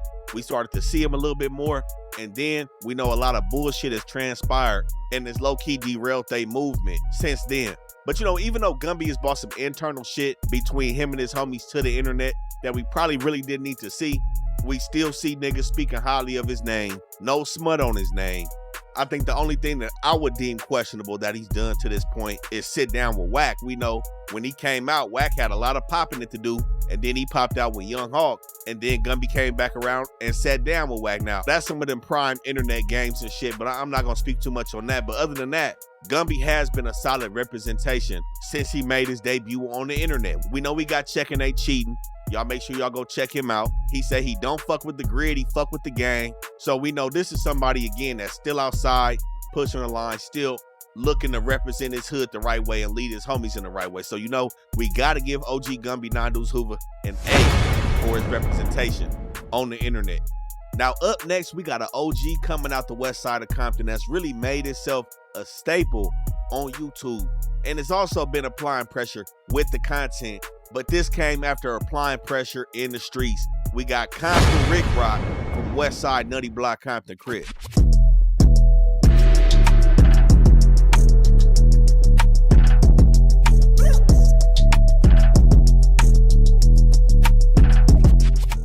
Now, y'all all see Ricc Roc doing his thing, and to some people, he came out of left field on the internet as an older homie. Not everybody was familiar with his background, and to the internet, we really seen him around that time when he was doing the comedy skits with C-Mac. But like I said, Ricc Roc is a true OG of the hub and the dub now. One of two OGs we speaking about in this video. We've done a dedicated OG report card previously. Y'all make sure y'all go check that out. But Ricc Roc is somebody who I would definitely say is upholding the standard of jumping off the porch at an early age, doing your shit, coming back, being reintegrated in society, and really changing his life for the better. And of course, having a positive image as we see today. Now, Ricc Roc has went through his backstory a couple times on YouTube, with speaking on being introduced to the street shit with Raymond Street Hustlers in Compton, a set that's right next to Nutty Block, and eventually ended up being from Nutty Block. Now, everything bubbled up for Ricc Roc at about 17 when he ended up catching a manslaughter case. The situation behind that, I believe, was a situation when he was young, somebody was wet down, and you know how it is dealing with people that's on that water, man. Shit can get real aggressive, and everything boiled over that led to him serving a 10-year sentence behind that manslaughter case. Now, after that, he did go back down for another couple years after that, and I believe he served about 13, 14 years behind the walls. And what we see from Ricc Roc is staying solid on them cases. No smut on his name, bad paperwork on his name. Again, somebody else keeping it solid, not flipping on people, and taking accountability for their actions. You know what I'm saying? But Ricc Roc has been out since about 2013. And as we can see, he's done a whole 180 and really be out here speaking to the youth as an older homie. Now, like I said previously, he's had his hand in comedy, rapping, low riding, and of course, somebody who I would say out of LA podcasters has one of the best introduction songs on YouTube. And you know, lately we've been seeing him with Snoop, Nina Boy, really outside trying to take this media shit to another level, man. But overall, we clearly see Compton Ricc Roc with a solid reputation in his city and somebody who is respected out of the hub and dub after dodging a life sentence in the gangbanging heyday of the 80s and 90s, man. We've also seen him have a few words with a lot of people on YouTube, man, and that's just how the game go. You know, putting the content out, it's gonna be a lot of people tapping in and saying X, Y, and Z about the content, and that's not new to anybody that is in this content space, man. But one thing we always see from Ricc Roc is him keeping his composure with this YouTube shit. But overall, like I said, somebody who we see has successfully made it out the streets with no bad news on his name. Y'all make sure y'all go support Compton Ricc Roc as an OG in the game. And you know we got to give Compton Ricc Roc an A for how he represents this Crip and shit, man. Now, next up, we got to talk about the young life and the potential future of this Crippin' in the city, man. We got Baby Infant Chief from Eastside Insane Crip Gang. Yeah, we free. I'm from 2-3, Baby Insane Crip. Okay, where we at right now? Yeah, Shakers Park. Or keep the locust. Insane Crip, nigga, what the? Ooh. Now, Baby Infant Chief is somebody that hit the internet low-key in a bad way, man. Now, the key thing is he been over there for a little minute. It didn't just start with that dude that caught him and had him screaming, man. He been hanging out with the Saints for a little bit. But what really blew him up and blew his name up was when the dude from 20s had caught him, man. And it was a bad sight. It was a nasty sight to see. You know, this is still a young kid, and it looked like a grown man had him screaming and rolling around on the floor. Now, We know this is nothing new, especially when you outside with this gangbanging shit, man. If you jumped off the porch at 11 years old, you are susceptible to some shit like this, you know. But not too long after this, we seen him on the other side of the gun, man, slapping somebody up and pressing issues. So this is somebody that's learning early on that you win some and you lose some, man. But somebody who I can draw a connection or a correlation to as an example is that young dude that we spoke on in the blood report card, Lil Brazy. Baby Infant Chief is somewhat what we see when you being raised by solid members out here. Now, even though he did get caught slipping, he does have better composure about himself than Lil Brazy. But due to both of these dudes' ages, man, I think if this energy can be put into something else, you know what I'm saying? It's probably gonna have a better outcome and niggas will be able to dodge the stereotypical future that's gonna come with this shit. That's gonna come with this gangbanging shit. But you know, sometimes people are only playing the cards that they dealt. Like I said, when you this young in the hood, it's really deeper than what we see, man. This dude probably really got some turmoil in his life right now that has led him to this point. His people is probably close to it. And like I said, this is probably the direct option that's been given to this young man, which is very common between LA, Compton, and Long Beach. The only thing that's really changed over the years is the fact that the cameras is turned on and everybody has a front row seat into seeing somebody like this outside. But the key thing is, if this is what you gonna do, man, you gotta go full-fledged on it. And this is what we see from Baby Infant Chief, man, going full-fledged with banging his set. Now, I didn't like him crying and begging for mercy from his enemies, especially how he is when he's on the other side distributing the beat down on his enemies. Yeah, nigga, God could 8-5 Crip. Ain't this little bug, nigga, on white tail Crip. Trapping, nigga, on 20 Crip. Dragon bug, all that. Nigga, white tail Crip. Ain't this little bug, yeah? Ain't this little bug. 20 lows. Come, bitch. Nigga, on the ground. But like I said, this is somewhat of what the future is looking like. Do I think he got some solid representation around him? Yeah, I do. And I think them niggas can lead him in the right way and staying solid if this is the lifestyle that he chooses to live. But nonetheless, man, in terms of activity, he's outside, he's doing his shit, he's catching fades, you know, hey, he doing what's coming with this shit. So we can't knock him for that. Impact in his hood, he's probably gonna grow up and have a face card, man. Like I said, with this internet game, his face is already being out here. He's somebody that people are gonna draw to. And so far at his age, man, his reputation doesn't seem like he got any smut on his name. He's not doing no bad shit. Of course, you always really love the young dudes that's out there that's trying to push a line. They always get favored in one way or another. But we got to give Baby Infant Chief a beat for his crippin' coming out the east side of Long Beach, because he was on that ground rolling around and screaming when his enemies got up on him. It's just facts. Now, up next is somebody that got out the pen and hit the scene while they hood was one of the favorites on the internet and everybody was tuning in to anything that they did over there on the west side. We got Dodie 6 from West Side rolling 40 Crip. You got a rollie on your wrist, it ain't no fun to tuck your chain. Why the fuck you get put on if you ain't trying to get your man? She can tell us neighborhood, she see the Nipsey in my stand. Knuckle scored the fuck up, niggas know that I ain't playing. I done beat the beat up, right, left, super saiyan. Should be told up in this bitch that I am not one of your homies. Now, Dodie is somebody that everybody was waiting for to come home and hit the streets, especially after Expo took off with the rapping. And like I said, when he did hit the streets, man, it was prime time with the 40s. It seemed like everything the neighborhood 40s was touching was going up. X4, 4 Extra, 4 Leaf, Spody Face. You know, it was a crazy buzz surrounding the 40s. But Dodie gets out and starts doing his shit to the point to where he ends up on the Kendrick Lamar album. And it was just an overall good look in the city and for Dodie. And y'all make sure y'all check out that new Dodie 6 album, Who is Dodie 6. But we all know what's overshadowed this shit with Dodie, man. The antics that transpired after the album dropped. It seemed like he was on that shit. Now, I don't want to put a jacket on nobody.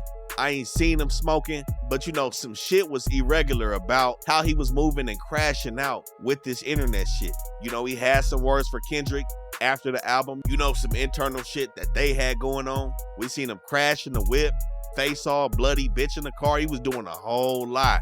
And it was like a domino effect with one thing after another. He couldn't catch a break. Now, he did catch a DP. And you know, there was allegations about some foul play regarding some of his shit or some money or something with his homies. But it seemed like after that, you know, he low-key straightened this shit up. I don't know if one of his older homies grabbed him and got him on the right track, or at least told him to stay off the internet with the business. But it seemed like since that point, he's put his head down and got back to work. We see him with some crazy features still doing his shit, but he still do be looking a little wild, I'm not gonna lie, man. And then we seen him with the situation going back and forth with P4K out of the Baby Stones. And we know that situation is deeper than rap. And when they ran into each other, the shit was bumped. It seemed like both of them was pump faking and turning the camera on. But overall, I would say Dodie Six has still been a solid member and some decent representation out the 40s. But sadly, I have to say that the antics had overshadowed the work he had put in to get himself into the limelight with the music. You know what I'm saying? Like, niggas is forever gonna remember what happened after the Kendrick Lamar album with the crashing out. And everybody is looking at it like it's some smoker shit. So, you know, we gotta give Dodie Six a beat. We know he did his time. He stayed solid on his bid. No smut on his name. Didn't do no weird shit in his hood when his homies called him for his DP. But I think his reputation took a hit with all the antics that he was on just a few months back, man. So that's why we gotta give Dodie Six a beat with this Crippin', man. Now, next up, we got another out-of-town dude that involved himself into the politics and tucked his tail when the shit got hot. We got 607 coming out of Hoover from St. Louis. It's the law. Swing on me first, cuz.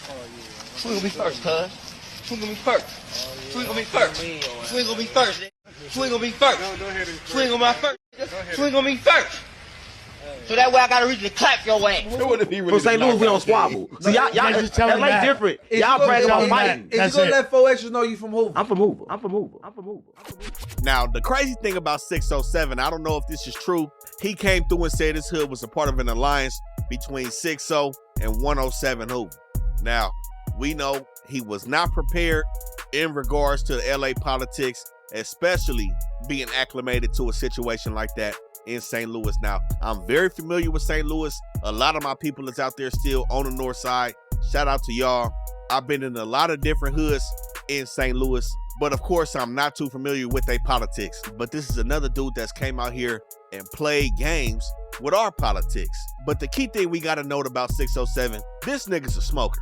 He has broken down how he smoked cavi. He's explained it in many different ways, his episodes on crack, and we done seen video of this nigga while he was smoking in his hood and being treated like a smoker in his hood. So this is the groundwork and the basis for 607 Unc. You know what I'm saying? So we all know when you got a smoker, you got to take everything he say with a grain of salt. But overall, man, when he aligned himself with Hoover and saying how he tapped in and being cool with Hoovers in LA, you know, this is a bad look. Now, along with talking out the side of his neck, he's went on to say Crips is snitches. He dissed the Bloods in front of Munchie and ended up tucking his tail, man, when the stove got hot after he realized that he wasn't prepared to truly play ball out here in the streets of LA. Everybody go back me out. Hoes that do, I'm gonna have them DM this Hoover tat. Oh. Come on, guys, I'm straight Hoover. You gotta bang your shit. Hoover slide remover. What? Hoover slide remover. Hey, bro, watch your mouth. Oh, I forgot. You forgot what? I forgot. I didn't know you was blooding. I forgot, gang. That's what I'm on. No, don't let this content shit go. No, I forgot you was blooding. Listen, I forgot you was blooding for real. 607, they kept on telling me 40s. I said, what the f that mean? Right? They all say 40s. Slow down. First of all, that's what it means. First of all, no, say what the f that mean. No, I don't mean it like that. You see what I'm saying? I can't say nothing. Don't do that, cuz. Don't say what see what I'm saying? I didn't know what the fuck. See what I'm saying? Don't do that. See what I'm saying? My bad, gang. He didn't mean it like that. My bad. I didn't mean it like that. Don't say what it mean, nigga. Westside 40. There you go. Now we see he got his own platform. He been had his own platform. He been doing his shit on his side of town, and it's all cool when he stay over there with his shit and his people who allow him to play these type of games. But one thing I can respect from Unc is that he admitted to being a sucker and a bitch, and he got out the way like one. You know, a lot of dudes that come out here from out of town, they double down even after they get marked out. Unc has for sure said that he wants no problems. He don't want to participate in any bullshit with anybody, and he got his ass out the motherfucking way. Now, with that being said, leaving the street shit alone, he is as entertaining as most smokers are. You know what I'm saying? So similar to the Ceddy Nash situation, leave the gangbanging shit at the door, man, and just be the internet person you are and stop with the goofy shit. Now, recently he did have Trigger Bird and Gumby up on his show. Again, them is dudes from Hoover. And we know there's usually somewhat of a decent alliance between out of state and LA Hoovers. We know there has been some tension or really just some debate about origins and politics and how shit is supposed to be ran between the Hoover car in LA and out of the state. But again, what I most appreciate is that he did remove himself from what I see from LA politics, man, and he stopped playing the game. Now, I believe all that came from him also leaving No Jumper. Now, I feel like if he had stayed at No Jumper, he would have had no choice but to continue participating in this shit. And I think he realized that, which is why he went back to his platform. But overall, as Hoover representation in the city of LA, I gotta give 607 Uncle F. The shit was goofy, it was bad, very disrespectful, and he played games with the politics out here. And we all know this shit is not a game to be played with. 607 a F with this shit. Now, next on the list, we got somebody that a lot of people may not know about from a hood that a lot of people may not have heard about. Coming out the 818 to San Fernando Valley, we got OG Kwam from West Set Avenue Gangsta Crip. Man, I'm just trying to show the homies, you know what I'm saying, like as far as gangsters, try to unify us and show the history of the set at the same time. This is where I'm from, so I'm gonna always put where I'm from on the map. And I feel that all gangsters is supposed to be, they welcome here too. You know what I'm saying? I'm from all gangsters, so I feel that us as a whole, we should be united. Now, Kwam is somebody that you may or may not have seen on the internet. He's been seen with a lot of different channels. He's been seen on street TV, seen with Rodney in LA. We definitely spoke and tapped in with Kwam when we covered the most dangerous hoods in the San Fernando Valley. And he's somebody that definitely puts on for his city and his set. Now, for everybody that's not familiar with the San Fernando Valley, it's just north of Hollywood. And for the most part, you're gonna hear about the Sureño hoods that occupy the different areas of the 818. But there is Gangsta Crip hoods and Blood hoods in the San Fernando Valley. We spoke on Witset, Original Valley Gangsta Crips, OVG, and Dead End Gangsta Crips. And Kwam has played a role in bringing all of them Gangsta Crip hoods together when there was, at one point, beef between all of them hoods. And collectively, they coined themselves as the 3-pack in the 818. But something else we also see from Kwam is that he's glued it together with the hoods in West LA, Compton, and South Central as well with the Gangsta Crippin'. And most recently, we seen him take Rodney through a bunch of different Gangsta Crip hoods, one of which is the 4-pack on the east side. And we all know the situation surrounding the 4-pack and other Gangsta Crip hoods. You know, we're not gonna take a deep dive, but if you're not familiar, there's beef. So what I see from Kwam is somebody that really plays a positive role when it comes to gluing together the Gangsta Crippin' and looking past the beef, making sure the 3 is being represented positively. Now, there was a clip that came out where somebody said Kwame got put off Witset, and it shows somebody on the floor getting the paws put on them. I don't think that's Kwam. I don't know. It wasn't really confirmed after the video came out whether that was him or not. Do I think he got put off his set? I don't. Was it a DP? Potentially, I'm not sure. But we haven't seen Witset really go against the grain with saying Kwam is not a homie of theirs. You know what I'm saying? So I have to say that his reputation and his impact is still extremely solid in his hood. Somebody that's been putting on for the 818 and for Gangsta Crips for a very long time. We've seen no smut on Kwam's name, no paperwork, no bullshit with his name in the streets, man. So we got to give Kwam an A for representing the Gangsta Crip in the right way and potentially bringing together hoods that's beefing it, which of course is always a positive thing and a good thing to see. And it speaks a lot about your character when you able to move around in different hoods like that, man. So that's why we got to give Kwam an A. Now, next up, we got one of the biggest faces coming out of San Diego, representing neighborhood 40 Crip out the southeast of San Diego, man. We got Hoodie Hood. Turned up, doing way too much, and I stay with a toy like I play too much. Cross me, I swear to God, like I pray too much. I'll be loose off the goose, but I make fools duck. It's that YFTE, don't play me like PE. Find me on the 9 with baby top, my nigga B3. Circle full of O's, watch them squares like a TV. I wish a nigga would like a genie. Believe me, we 3 deep and creep like TL when CP. That ass in the deep sleep. Got these niggas pissed cause I'm the shit like a PC. I don't mean to toot my own horn, but nigga beat big. Look. Now, Hoodie Hood definitely somebody that we spoke on a few times on this channel, and somebody that I feel puts on properly for the 40s and the city of San Diego. You know, it's not a lot of people that we see from San Diego, but we know it's a lot of hoods out there, man. A lot of active hoods out there. The 30s, the 40s, Lincoln Park, Skyline, Emerald Hills. San Diego, especially Southeast, has a deep history of some real reputable gangbanging. But Hoodie Hood is somebody that popped on the scene through LA platforms like Street TV. I think that's the first time that I saw Hoodie Hood, and I feel like he represented himself in the set the right way. Now, again, Hoodie Hood is one of these dudes who also has a head on his shoulders and not crashing out and doing no crazy shit on the internet, man. And he's somebody that's also respected. We see a lot of members rocking and tapping in with Hoodie Hood, even members from, quote, the opposing side. Again, he still is from 40s, and we've seen him tap in and be in LA with the Lamert Park 40s.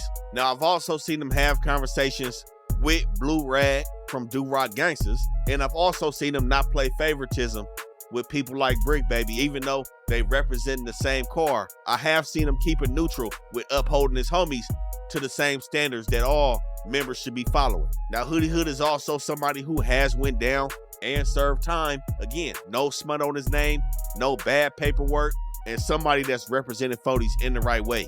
Now, I know his stance on platforms like No Jumper and his reasoning behind them, but I would like to see Hoodie Hood come on more platforms out here and give his viewpoint and his opinion, because I do feel like he got some good contributions to the media space as a member. But overall, with impact, again, this is one of the faces of, I would say, the whole San Diego to the masses on this social media shit. Definitely one of the faces of 40s. We know San Diego 40s also has J.O. Felony coming up out of there. So I would say Hoodie Hood is very impactful for his set. Activity, held it down behind the walls, has also recounted multiple situations in his hood. And overall, I would say somebody that got a solid reputation. So, you know, we got to give Hoodie Hood an A for how he represents this Crip and shit, man. Now, next up on the list, we got another face of the Hoovers. We got Count Every Hoov Pope from 9-4 Hoov. Fat Woods full with dead ops. G-Face, the orange strings that make them stand out. They hang out, we gon' slide and make them bang out. Effing in 4-5s will make the dead out. I'm a fake West Kramer, pop up like fuck cameras. We gon' slide no drop-bys, we hop out and toe tag em. Bitch, not before the 4, but the H will really matter. Nigga, this not before the 4, but the H will really matter. I'm a criminal. Now, like I said, Pope, one of the many faces of the H gang, man. Somebody that's went down on numerous occasions and stayed solid. No smut on Poke's name, man. Now, one thing I see with Poke, he also seemed to have a level head on his shoulders as well, you know, but also a well-respected member in his set from the young dudes and the older dudes. We don't see Poke crashing out on the internet. We see him pushing his music, pushing his set, and keeping it 100 in these interview rooms, you know. We all seen him when he had that infamous interview with Adam, where some words was said, he walked up out that shit. But, you know, before that, we also seen him navigating that interview properly, not putting too much on the internet, not saying too much, implicating his hood in a bunch of shit as the top member. Now, we also seen him double back with Gumby when Gumby made his appearance up at No Jumper. And he seemed like he just genuinely trying to get on and put his homies on to make it out of the street shit in the 90s. Now, like I spoke on with Gumby, Gumby has a solid reputation and he seems like a respected member of his set. But when I seen Poke with him, it brought some validity to Gumby. I'm gonna keep it 100. Because like I said, the internet is extremely familiar with Poke and his get down and his composure. So I don't necessarily think that he would be vouching for or rolling with niggas that's bad. Now, one thing we also saw with Poke is that picture he had with 600. You know, that threw me for a loop low-key, but I had to remember that 600 really ain't from 6-0. So it's not like Poke sitting there really taking pictures with the enemy. You know, he's taking pictures with niggas that's perpetrating and perpetuating an agenda out here on some police shit. Now, did Poke know he was on police shit? I don't know. I can't say. You know, 600 play a lot of games on the internet. But I feel like for even somebody that is playing with claiming 6-0, for Poke to have a picture with him shows some sort of maturation in Poke with being able to look past the bullshit, especially of an enemy of that caliber. You know what I'm saying? But with that being said, no smut on Poke name. Like I said, extensive criminal history. I'm gonna keep that shit real. This nigga seems like he was heavy on that flocking, amongst other things, but no smut on Poke name, no paperwork, activity good in this hood. Reputation seemed to be at an all-time high between all the Hoover sets. And I would say he put on well for the city, representing Hoover. So you know we got to give Poke an A for how he represent this shit, man. Now, up next, we got somebody who always in the news for doing some bad shit, man. This dude stay getting marked out, got his chains yanked recently, been hood hopping, just a lot of bad shit surrounding this dude. We got Heem Beezy coming from the IE, trying to align himself with some LA gangbanging. I'm on one hyper and shit, and I'm fucked up. You already know how shit go, bro. I'm going through it like a motherfucker, bro. Look, I ain't worried. I'm not trying to get none of that, nigga. Listen, dude. Now, I believe originally this dude said he was from Hawthorne and moved to like Rancho Cucamonga in middle school. And you know, one of my homies is very familiar with this dude, man. My boy fuck with the Edgemont niggas out in Moreno Valley, fuck with the Paris Logue niggas. So he know this whole scene surrounding Heem Beezy, man. And he really put me on to what the nigga really had going on. And this is why I put him on the Crip list, because it said that the nigga was aligning himself with some Crip, and I don't know which one. He said to have got people from all over the place, but I believe it was a point in time he was staying with his cousin from Gray. I want to say in like the Corona area, but I think he got influenced by some of his people that's actually from certain hoods, maybe from LA or what, but I believe he does have a cousin that he was rocking with from Grape Street. Now, I've never seen this dude claim Grape Street, but a lot of his songs, we see the 2 C's. And the general consensus around this dude is that he was trying to align himself with some Crippin'. But fast forward to when Heem Beezy got his chain, it said that niggas ran up in his crib, he claimed he had the ARP and, you know, just a bunch of weird shit. But they ended up getting up on him and snatching his possessions. After that, he's sitting on the phone with Cinco and he talking about blood. Damn, nah, nigga gotta go get janky and all type of shit. I ain't even tripping. I still got my chain and shit. Oh, it was this nigga. Bro, I swear to God on my mama, nigga, I seen the eye buses in the eyes through the ski mask and everything, nigga. On Bloods, nigga, it was bro, and that nigga, I ain't gonna lie, I ain't even tripping because I know who the nigga is. Now it's finna get janky. Then there's whispers of him having family from Inglewood, this. You know, he spent too much time acting a certain way and portraying a certain character to fit in this street shit out here, man. And this is why he keep ending up in the bad spot doing the bad work. You know, we seen this nigga turning down a fade. You know, niggas ran up on him asking for the fade. He talking about he on the shrooms like King Pill and he don't want to get down. And for a minute, over a year, he been dissing East Coast. And when I be seeing his name being brought up in certain videos, and I know LAA Archives, shout out them though, they be putting MAGC next to his name now. I don't know if that's Mad Ass Gangsters. I know that's not too far from Inglewood. That's on that Hawthorne Inglewood borderline. But him being from Mad Ass Gangsters would be crazy, man. Especially with saying blood and then having the titles of your songs with 2 C's. You know, this dude is all bad. Now, on top of all this gangbanging shit, man, this dude went to the K-12 International Academy, man. That's like a private school or some shit like that. We got to stop it with this Heem Beezy, man. You can see it on him. It's not good, but he fell out with R3, an artist also coming out the IE. But I seen him catch his fade, though. I seen him catch, I think 1 or 2 fades he didn't caught, but when he turned down that 1 fade and blamed it on the shrooms, you know, shit like that outweighs all the good stuff that you do. It's bad from that point. But most recently, like I said, we know the situation he got going on with Heem Beezy and them dudes from the coast. We know them niggas from the coast is chain snatching. This they second big one this year from other artists. And we seen Heem Beezy going off on one of his homies for kicking it with people from East Coast even before this situation. So I don't know where the beef came, if he's inserted himself into this Inglewood stink team situation. Like I said, I've heard his family's from Inglewood, Mad Ass Gangster ties. Of course, the Mad Ass Gangsters aren't rocking with the neighborhoods. Inglewood is not rocking with the stink team.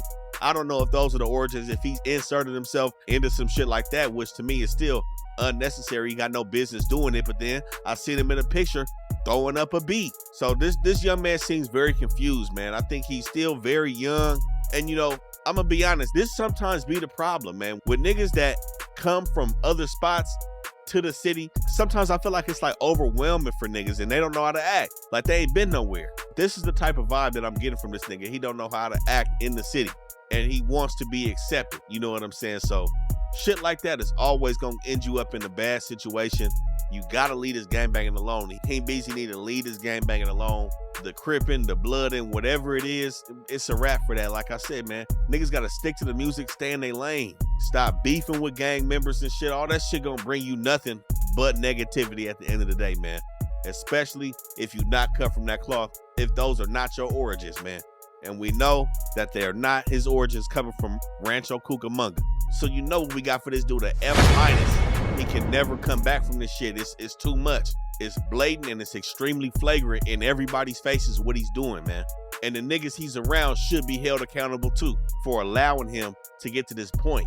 You know, niggas want to be around a bag and excuse niggas. You know what I'm saying? That's the problem. And I've also heard allegations of him being present in that room when they zip tied Heem Beezy. You know, I don't know about that. You know, them dudes is masked up. I can't say it, but we already spoke about Heem Beezy and we know what he got. If you getting tied up by Heem Beezy, man, that's a whole nother thing. But Heem Beezy got to stay his ass out the streets. Now, next up on the list, we got somebody who we spoke on previously. Everybody knows him on the internet. A well-known figure in the city. Coming off the east side, we got Travis Ford, a.k.a. Tiny Hen from Eastside 9A Main Street Mafia Crip. This Main Street, who gon' take it from me? The young niggas in the game and we playing homie. So rest in peace to Nipsey Hussle, that's a real Crip. These niggas tagging all these bitches, I'm a real pimp. See, I be waving at these niggas like some real dippers. These bitches tagging all these hoes and they some real flippers. See, I'm a east side nigga, where yo said that. You ain't one of them niggas, bring my bet cash. Now, Tiny Hen, man, is somebody, like I said, well known in the city. He's definitely been known as a Main Street representative from day one, man. And as somewhat of an older homie, you know, it's a lot of young dudes coming out the 984, rolling around Travis Ford. You know, Travis Ford is definitely respected by his homies. Even if we flash back to when he bought all them dudes up there to No Jumper, Bloods, Crips, dudes from Main Street, trying to put them dudes on. We seen dudes like Shotta Foe, M Hats, YCA 80 Bands, rolling around Travis Ford, all reputable members of the set. Now, I know I did speak on that situation with Shotta Foe. Like I said, that's brand new information coming straight from Fat Jack. You know, his homie still got a politic on him about that. That's Main Street business. But overall, Travis Ford has been somebody with a solid reputation over on the east side. Now, we did do a video about a situation that Travis Ford was involved in with two dudes, one of them Mafia Roy, the other one named TK, Lamar Perkins and Roy DeBose. Now, you know, we had the paperwork and we spoke on different things that were displayed in the paperwork in that video. And initially, things was looking low-key bad for everybody on the case. You know, I was under the impression that everybody was just doing the bad work in that situation, but the main streets have said the contrary in regards to what went down with Tiny Hen, Mafia Roy, and TK. With Mafia Roy, for sure not being good in the main streets no more. It said that he did all the way bad, playing with boys behind them walls.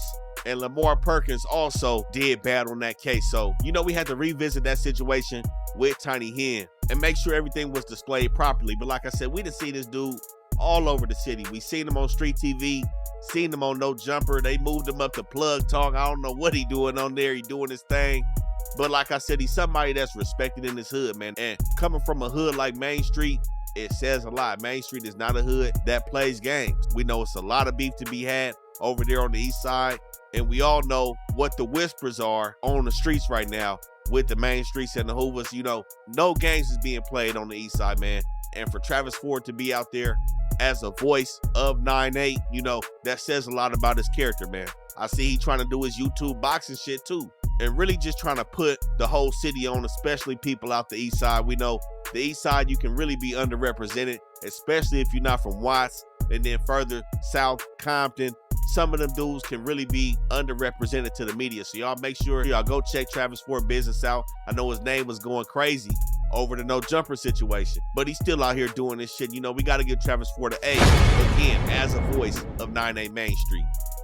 Now, next up, we got somebody that took off in the prison YouTube wave with dudes like JHood, B-Brazy, Low Mac. When them county jail stories was at an all-time high, we got C-Starr from West Side Neighborhood 40s. More, nigga, on the hood, I want to call you sack of bitches. I ain't gonna do it in front of 100,000 people, though.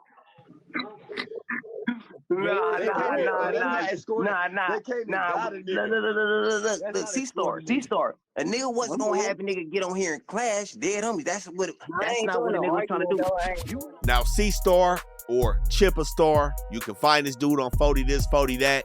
A lot of people have heard about this dude before the YouTube wave, you know, as somebody with a name in the West Side 40s. Now, contrary to just about everybody else in the prison wave, C-Starr does like to stay a little bit more discreet with the shiesty on, but everybody know what he looked like. But a lot of people, like I said, were already familiar with this dude and familiar with his get down.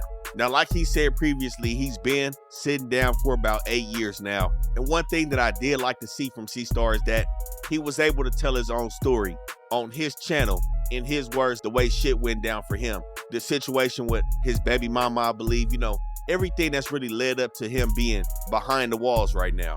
But one thing we see from C-Starr is he seemingly is out here trying to hold people accountable who are not participating in programming on proper yards. So we know with C-Starr cases, he hasn't done any bunk and his name is not on paperwork. But something he said that was notable recently was that he had the paperwork on G-Uno saying G-Uno was bad. He said it's a dollar amount on that paperwork, man. I'm sure that a price can be negotiated, man, if it can be proven that G-Uno is in that paperwork doing some bad shit. He said he snitched on somebody from T-Flats. We know G-Uno situation with the dude from T-Flats that put him behind bars. But C-Starr, like I said, is seemingly out here trying to hold people accountable. Who's on these 50-50 yards and on these S&Y yards. On the hood, Compton G-Uno, he's a rat. I got his paperwork and I'll sell it to anybody for the right price right now. Jenkins. How would I know the man's last name if I didn't read the paperwork? I read it myself. He better stay free and remain whatever he call himself with that bunk ass rap shit. Now we've also seen him have words with Young Ant and Munchie B. You know, he spoke about things with Young Ant's people. And you know, like I said, a lot of these things, a lot of these stories that go on behind the walls are very hard to pin down and really get the complete full facts, because 9 times out of 10 it's gonna end up in somebody saying one thing and somebody else saying the other. But we see C-Starr is not sparing his tongue with the claims that he's making in these YouTube streets in regards to street activity. Now, something that we see from C-Starr, what he puts on every single one of his videos on his channel, is his connection with Spodyface. Now, we spoke about Spodyface and not the one that came out with 4 Extra, Jeremiah Shaw. We spoke about him a few months ago when we did the Foley video, and some of his people have reached out basically saying everything is not what it seems in regards to the situation around Spodyface. So like I said, everybody has seen C-Starr face. We've seen him definitively on Spodyface's Instagram. And you know, he's proclaimed to have a lot of love. He refers to Spodyface as a brother. And what we know about Spodyface is that he did end up losing his life August 13th, 2016. Spodyface, I believe at that time, was still outside and not locked up. You know, the picture that we seen with Spodyface and C-Starr at that time, I believe, was still outside at this time in 2016 when Spodyface was killed. I don't believe he was locked up. I can't say that for sure, but we do know 7 days before Spodyface was killed, he's in the picture with C-Starr, so that's just what it is. But like I said, some people have reached out in regards to the homicide that took place on Pico and Orange, where Spodyface lost his life. And they was talking about some backdoor activity. Now, one thing we're not gonna do is insinuate anybody was involved in no shit like that. You know, I can't say, you know, when somebody lose their life, emotions are always high on all sides, you know, but we gotta go through the paperwork and see how the shit played out with a member that everybody seems to be proud about and is highly celebrated in the West Side 40s. So again, on August 13th, 2016, off Pico and Orange, it said that Spodyface is sitting in a stolen whip with one of his homies. Now, it said that they was leaving a shoe store when Spodyface and his homie started having a conversation with an unknown female. At this point, an unknown male who was with the female pops up and became upset. And this is when an altercation ensued and the unknown male began shooting shots at the whip Spodyface and his homie is in. And this is when Spodyface is struck in the head with an entrance wound at the right side of his forehead, man, which resulted in him losing his life on Pico and Orange. Now, the key thing is whoever he was with in the car peeled off and drove back to the 40s. Now, again, the car is stolen. You gotta remember that. But at this point, whoever was driving Spodyface after he got hit on Pico drove to a spot in the 40s that was not too far away from his crib, and he was left in a silver Chrysler on 43rd, where police ended up finding him deceased in the stolen whip alone. Now, like I said, a lot of people have talked about a backdoor with Spodyface, man.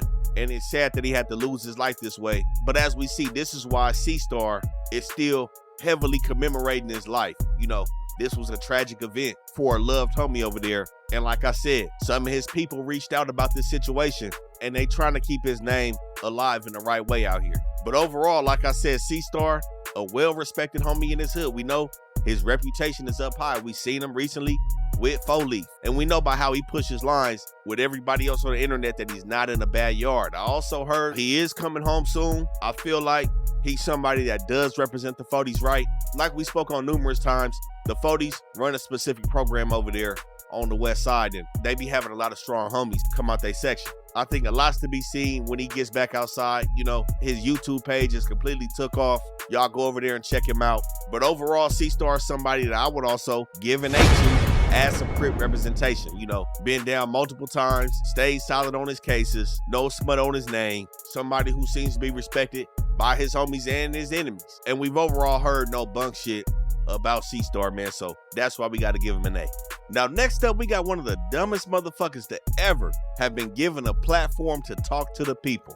We got Luce Cannon, who claims to be from neighborhood rolling 60 Crip. Don't play that. You can play for keeps.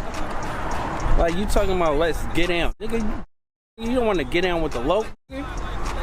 And you could put that on Power Root. Nigga, I bet you on any dollar, nigga. You don't want to get down, nigga, with the low, nigga. Know you staring death in his eyes, nigga. That's why you want to run with some cowards. Oh, let me call Big U. Let me do this. Nigga, he don't fuck with you. Now, Luce Cannon is one of the only people that probably exists in this world whose life is truly hanging in the balance, man. Life flashing before his eyes, sitting in the feds on a RICO and still playing games. The only people that I believe would do something like that is ones that's ready to cooperate or planning and willing to cooperate, because he's not taking that shit serious. How are you sitting in the feds playing, running content like it's a game and a joke, man? None of that shit funny. Like I said previously, it's no fun when the police is around, man. Now, I don't have any paperwork or any concrete evidence other than the fact that he's went out and retained himself a high-end lawyer out of the valley while everybody else got public defenders. I can't say if this man is gonna cooperate, but everything points to him about to point some fingers at his co-defendants, man. Now, we know when he hit the scene, he started with the crazy allegations of lying, talking about specific details that insinuated and implicated Big U in Nipsey Hussle's murder. And I'm talking not just like simple, I think he did it, or you know, he had something to do. He came with a whole blueprint of what he knew or allegedly knew about what transpired between Big U and Nipsey on the day Nipsey lost his life. And the way he put it down, man, everybody knew it was a bold-faced lie. And it's like he kept gaining traction off of these lies, man. And I'm on a phone, he FaceTimed me. So he FaceTimed me and stuff like that. He was like, Nipsey just got killed. I'm like, sick, so I didn't hear that. So I hang up with him. I called Nipsey, and I'm like, Nipsey, what's up? He was like, oh, what's up with it? Nipsey answered. Nipsey answered. He answered the phone, and I was like, I love you, cuz, or whatever like that. Did you tell him the call you just got, or you didn't even mention it? I didn't mention it. And that's what fucked me up, because my cousin is Nipsey baby mama. You get what I'm saying? So it was like, I could have probably stopped it, or it had it. Stop what? Fuck you mean? And you see, he was loving this internet fame shit so much, he didn't talk himself into a RICO case, snitched on himself, and corroborated everything that the feds were already building against him without even knowing. That's the crazy part. Just imagine while the feds is sitting there building a case and building probable cause on your ass for specific things that they're alleging you've done, crimes. And while they're building this case in their office, you on the internet confirming everything that they building. This is what Luce Cannon was doing, talking about the things he was doing with Big U, for Big U, shaking people down, want to be the muscle, want to be the tough guy, and his ass is sitting in a cell, man. Now, it's alleged he also got ran up out some shit, also got the paws put on him by some dudes from over. I don't know how true this is. You know, it's very hard to keep track of what's true with somebody like him, even if it comes out of somebody else's mouth. I know the word came from the Hoovers, and I think Brick Baby may have spoke on it. Even then, I just don't know what to believe when Luce Cannon's name is said, because it seems like everything is a joke and everything's a game, and niggas allow that nigga to play these games, because he should have got the paws put on him a long time ago. But nonetheless, before all of this, of course, he was rolling with the 60s. And the thing is, Luce Cannon actually is from the IE. We have seen him around Nipsey and Big U, and we've touched on exactly the role that he played in this RICO case. You know, the 2-bit henchman, shaking random people down and then getting the short end of the stick when it's time to collect. And this is what caused his fallout with Big U. And he felt like aligning himself with Whack 100 and going on a media run with his wife was the best thing to do and got her out here looking crazy and running internet games. But I'm getting close to betting my bottom dollar that Compton Ricc Roc is gonna smack his wife before this whole thing is over with. Probably before sentencing on this dude. I'm gonna keep that shit 100, man. But overall, man, this is the black eye on the city. This dude is running content and making shit look bad for the Crippin' in the city. Now, you know the saying, one bad apple doesn't spoil the bunch. This is the representation that niggas cannot have out here, because people tune in and see this and say, this is what's going on. And that's how you get people coming out here and figure they can pick up the torch where he left off with these games and this playing and shit. And as soon as somebody's shit get pushed back, they family in they city is mad at niggas out here. We got to stop making this shit okay for people to come out here thinking this shit is a game, thinking the politics out here is a game, because it's not. But the problem is niggas ain't spanking these type of people early enough. He should have got spanked before the feds came to pick him up. You know, even though he was playing this role as a henchman for Big U, man, I still say his activity was bullshit. His reputation was bullshit. He was a nobody, and he absolutely had no impact in his hood. He didn't push any lines, not known to do anything, man. This is why we come with another F- for somebody like Luce Cannon, man. A complete black eye on the city. And again, do not be surprised if this dude cooperate because of all these games niggas is playing. But overall, man, this is the Crip and Hoover representation in the city right now. You know, it's a lot going on. Like I said multiple times, them people still outside. Niggas gotta be on the up and up with their representation, man. Keeping their composure tight, not doing too much on this internet, and not playing games. And as you see, this was an extensive video. We put as much current Crip representation as we could on here. You know, if you feel like we missed somebody, let us know in the comments. But you know, we gotta touch on the south side of representation as well. It's a lot of new dudes that's hit the scene, and we gotta see how they represent their car and putting their shit together in these streets and on the internet. But you know, we gotta give a shout out to all our members, everybody that's been locked in with us. We appreciate all the subscribers, the members, everybody that's on our Patreon, everybody that's rocking with the channel, Rap News Street Politics. You know, we appreciate all the support and love that we get from y'all for sure. And make sure y'all stay tapped in, keep hitting that like and subscribe button, and we gonna keep providing y'all with this heat, man. It's the best hood channel on YouTube, Rap News Street Politics. We out.